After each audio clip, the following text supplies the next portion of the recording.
नमस्कार सबाइके welcome to my channel history IQ. आज के भिडियोते आलोचना करब त्रिपुरार अन्यतम गुरुत्वपूर्ण राजा गोविंद माणिक्येर राजत्वकाल निये।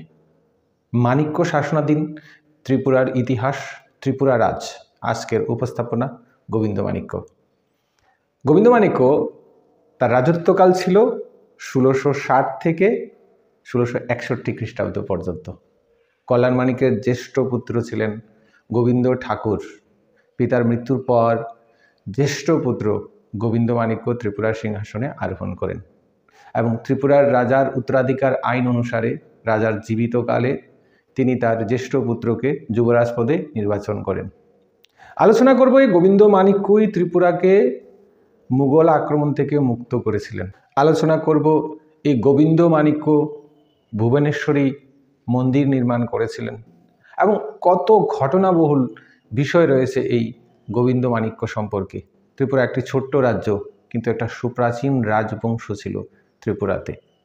1660 খ্রিস্টাব্দে সিংহাসনে আরোহণের পরই ওই বছরই গোবিন্দ মাণিক্য নিজ নামে মুদ্রা প্রচার করেন। যুবরাজ থাকাকালীন সময়ে গোবিন্দ মাণিক্য মুঘল আক্রমণকে প্রতিহত করতে যুদ্ধক্ষেত্রে অবতীর্ণ হয়েছিলেন। শাহজাহানের দ্বিতীয় পুত্র সুজা তখন বাংলার শাসনকর্তা ছিলেন। সুজা বহু সংখ্যক হাতি দাবি করেছিলেন ত্রিপুরার রাজার কাছে এবং রাজা সেই হাতি প্রদান করতে অক্ষমতা প্রকাশ করেছিলেন। এই অজুহাতে সুজা ত্রিপুরা আক্রমণ করেন। ত্রিপুরার বাহিনীর নেতৃত্বে ছিলেন গোবিন্দ দেব বা গোবিন্দ ঠাকুর। যুদ্ধে উভয় পক্ষের প্রচুর ক্ষয়ক্ষতির পর রণক্লান্ত উভয় পক্ষ একটি সমঝোতায় এলো। প্রায় 20 বছর পূর্বে যশোধর মাণিক্যের সময় মুঘলরা সমতল ত্রিপুরা দখল করেছিল। এই বংশের উপর 1641 খ্রিস্টাব্দের যুদ্ধের পরও দখল অব্যাহত রাখতে সমর্থ হলো মুঘল শক্তি। অবশ্য পূর্বের দাবির তুলনায় কিছু কম সংখ্যক হাতি নিয়মিত প্রতি বছর তারা দিতে বাধ্য করল ত্রিপুরাকে, এতে যাতে ত্রিপুরা মুঘল আক্রমণ থেকে মুক্ত থাকে। উপরন্তু চুক্তি পালনের নিশ্চয়তার জন্য ত্রিপুরার একজন প্রতিভু মুঘল দরবারে রাখার ব্যবস্থা করা হয়েছিল। রাজকুমার নক্ষত্র রায় ঠাকুর প্রথম প্রতিভু প্রেরিত হয়েছিলেন, মানে বন্ধক দেওয়া। গোবিন্দ মাণিক্য সিংহাসনে আরোহণ করার সময় থেকেই তার বৈমাত্রেয় ভ্রাতা নক্ষত্র রায়ের বিরোধিতার সম্মুখীন হন। উল্লেখ্য, কল্যাণ মাণিক্যের রাজ্যাভিষেকের পূর্বেই গোবিন্দ মাণিক্যের জন্ম হয়েছিল, কিন্তু কল্যাণ মাণিক্যের রাজ্যাভিষেকের পর নক্ষত্র রায়ের মাতার সঙ্গে তার বিবাহ হয়েছিল।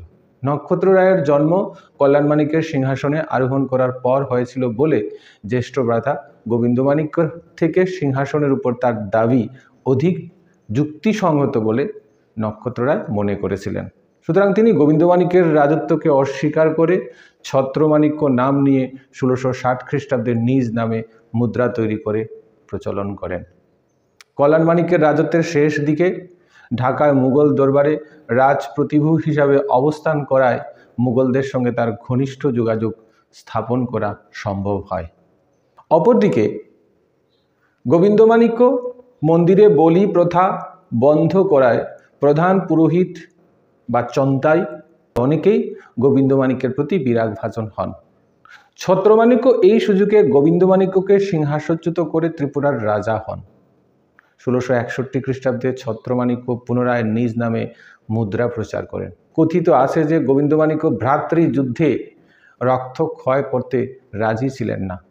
তিনি বিনা যুদ্ধে ছত্রমাণিক্যকে ত্রিপুরার সিংহাসন প্রদান করেন।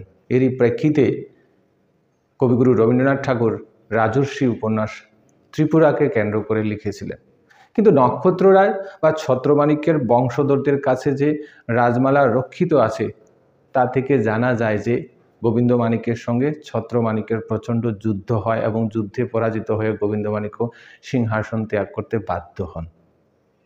ছত্রমাণিক্য 1661 খ্রিস্টাব্দের পূর্বে উদয়পুর অধিকার করতে পারেননি, কারণ ওই বছর গোবিন্দ মাণিক্য ও তার ভ্রাতা জগন্নাথ ঠাকুর উদয়পুরের একটি মন্দির নির্মাণ করেছিলেন। শ্রী কৈলাসচন্দ্র সিংহের মতে কুমিল্লার নিকটবর্তী আমতলী গ্রামে গোবিন্দ মাণিক্যের জ্যেষ্ঠ পুত্র রামদেব ঠাকুরের সঙ্গে ছত্রমাণিক্যের তুমুল সংঘর্ষ হয়। এই সংগ্রামে রামদেব ঠাকুর পরাজিত হন। ছত্রমাণিক্য 1661 খ্রিস্টাব্দে সিংহাসন আরোহণ করার পর স্বাধীনভাবে রাজ্য পরিচালনা করেন। তিনি গোমতী নদীর তীরে এক প্রাসাদ নির্মাণ করেন। রাজমালার সূত্রে জানা যায় যে ছত্রমাণিক্য ছত্রসাগর নামে এক বৃহৎ দিঘি খনন করেছিলেন। কুমিল্লার নিকটবর্তী ছত্রখিল, ব্রাহ্মণবাড়িয়ার অন্তর্গত ছত্রপুর ইত্যাদি তার রাজত্বকালের সাক্ষ্য বহন করে। মণিপুরের ইতিহাস থেকে জানা যায় ছত্রমাণিক্য 1662-63 খ্রিস্টাব্দ নাগাদ মণিপুরের দরবারে একজন রাজকন্যা ও এক হস্তি সহ দূত প্রেরণ করেছিলেন। টেভার্নিয়ার নামের জনৈক ইউরোপীয় পর্যটক ছত্রমাণিক্যের রাজত্বকালে বাংলাদেশে এসেছিলেন। তার ভ্রমণ বৃত্তান্তের এক প্রতিবেদনে উল্লেখ করেন যে মুঘল সাম্রাজ্যের পূর্ব সীমায় আসাম, ত্রিপুরা এবং আরাকান রাজ্য। টেভার্নিয়ার বিবরণ থেকে জানা যায় যে ত্রিপুরার সেই সময় স্বর্ণ খনি ও রেশমের কারখানা ছিল। এই স্বর্ণ ও তোসর বাণিজ্যের কারণে বিদেশে প্রেরিত হতো, তবে ত্রিপুরা রাজ্য থেকে উৎপাদিত স্বর্ণ ও রেশম ততটা বিশুদ্ধ ছিল না। ছত্রমাণিক্য দ্বারা সিংহাসনচ্যুত হয়ে গোবিন্দমাণিক্য প্রথমে রিয়াংদের আশ্রয়ে বাস করেন, পরে চট্টগ্রামের পূর্ব দিকে এক পার্বত্য প্রদেশে বসবাস করেন। ইতিমধ্যে দিল্লির বাদশাহ ঔরঙ্গজেবের কাছে ভ্রাতৃদ্বন্দ্বে পরাজিত হয়ে বাংলার শাসনকর্তা সুজা সপরিবারে বাংলাদেশ থেকে পলায়ন করে পার্বত্য ত্রিপুরার মধ্য দিয়ে আরাকানে আশ্রয় নেন। জনশ্রুতি এইরূপ যে এই সময় সম্ভবত সুজার সঙ্গে গোবিন্দমাণিক্যের সাক্ষাৎ হয় এবং মিত্রতা স্থাপিত হয়।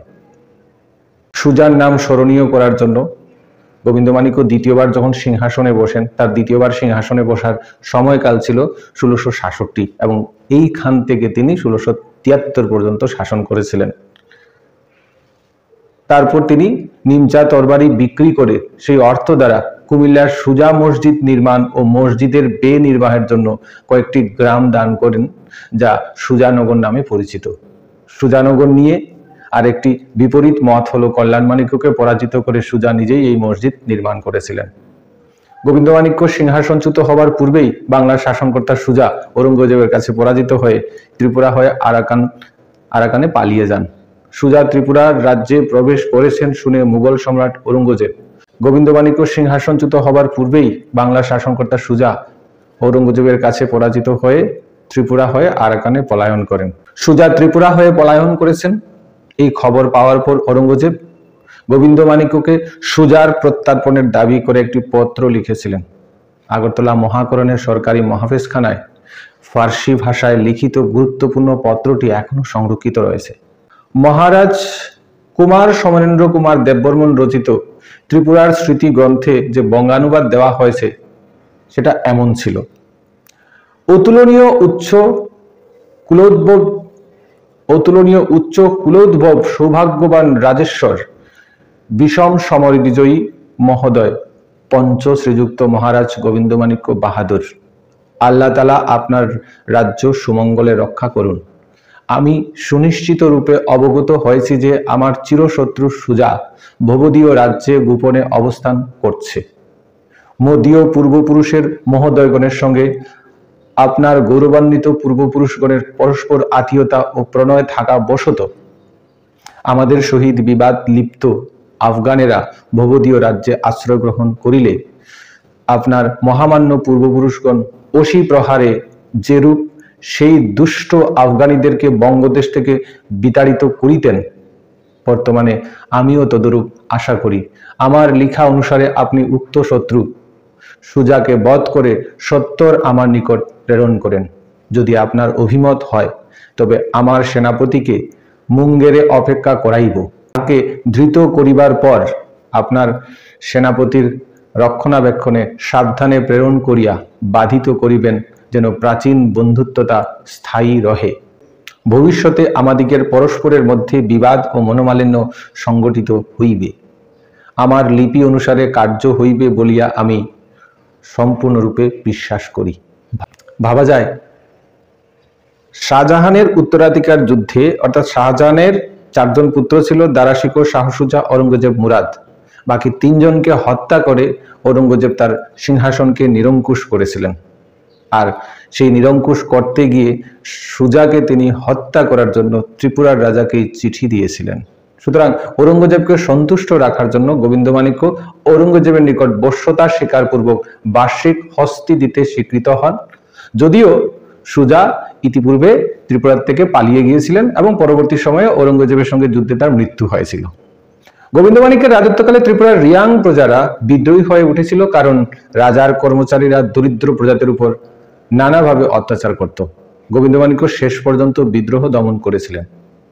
অনেক রিয়াং প্রজাদের বন্দী করে রাখা হয়েছিল। গোবিন্দ মাণিক্যের মহিষী গুণবতী বন্দিশালায় গিয়ে রিয়াং প্রজাদের সঙ্গে সাক্ষাৎ করে বলেন, আমার কোনো সন্তানাদি নেই, আমি তোমাদের সন্তানের ন্যায় লালন পালন করতে চাই। গোবিন্দ মাণিক্য নিজেও দয়া দেখিয়ে বন্দীদের মুক্তি দেন। রিয়াং প্রজারা আর বিদ্রোহ করেনি। এটা ছিল ত্রিপুরাতে রিয়াংদের দ্বারা প্রথম বিদ্রোহ, আর দ্বিতীয় বিশ্বযুদ্ধের পর আবার দ্বিতীয় বিদ্রোহ হয়েছিল, যেটা বৃহত্তর বিদ্রোহ ছিল। গোবিন্দ মাণিক্যের তাম্র শাসন দ্বারা অনেক পণ্ডিত এবং ব্রাহ্মণকে ভূমিদান করেছিলেন। তাম্র শাসনগুলি বাংলা ভাষায় লেখার ব্যবস্থা করেন। চন্দ্রনাথে শিব মন্দির, কসবায় মহিষী গুণবতীর নামে বিরাট দিঘি খনন, উদয়পুরের জগন্নাথ দেবের মন্দির এবং গোমতী নদীর জল প্লাবনের শস্যক্ষেত্র যাতে বিনষ্ট না হয় সেজন্য গাং আইন, বাঁধ প্রভৃতি জনহিতকর কাজ তিনি করেছিলেন। উল্লেখ্য, কবিগুরু রবীন্দ্রনাথ ঠাকুর রাজস্বী উপন্যাস এবং বিসর্জন নাটকে মহারাজা গোবিন্দ মাণিক্যের ত্যাগ ও মহত্বের কথা অতি নিপুণভাবে ফুটিয়ে তুলেছেন এবং ত্রিপুরার রাজ্যের নাম বাংলা সাহিত্যে উজ্জ্বল হয়ে আছে কবিগুরুর কল্যাণে। 1676 খ্রিস্টাব্দে গোবিন্দ মাণিক্যের মৃত্যু হয়। ত্রিপুরার রাজ্যে গোবিন্দ মাণিক্য এমন একজন শাসক ছিলেন যিনি পারিবারিক দ্বন্দ্ব, প্রজাদের মধ্যে দ্বন্দ্ব অত্যন্ত কোমলতার সঙ্গে মীমাংসা করেছেন। তাই ত্রিপুরার মাণিক্য রাজবংশের ইতিহাসে গোবিন্দ মাণিক্য ছিলেন একজন অন্যতম শাসক। গোবিন্দ মাণিক্যের পর ত্রিপুরার রাজা হয়েছিলেন রামদেব মাণিক্য। 1673 থেকে 1682 খ্রিস্টাব্দ পর্যন্ত তিনি শাসন করেন। পরবর্তী ভিডিওতে রামদেব মাণিক্য এবং তার রাজত্বকাল নিয়ে আলোচনা করব। আজকে এতটুকুই। ভিডিওটা ভালো লাগলে লাইক করবেন, শেয়ার করবেন, আর ত্রিপুরার ইতিহাস জানতে অবশ্যই হিস্ট্রি আইকিউ চ্যানেলটাকে সাবস্ক্রাইব করবেন। নমস্কার, জয় হিন্দ, বন্দে মাতরম।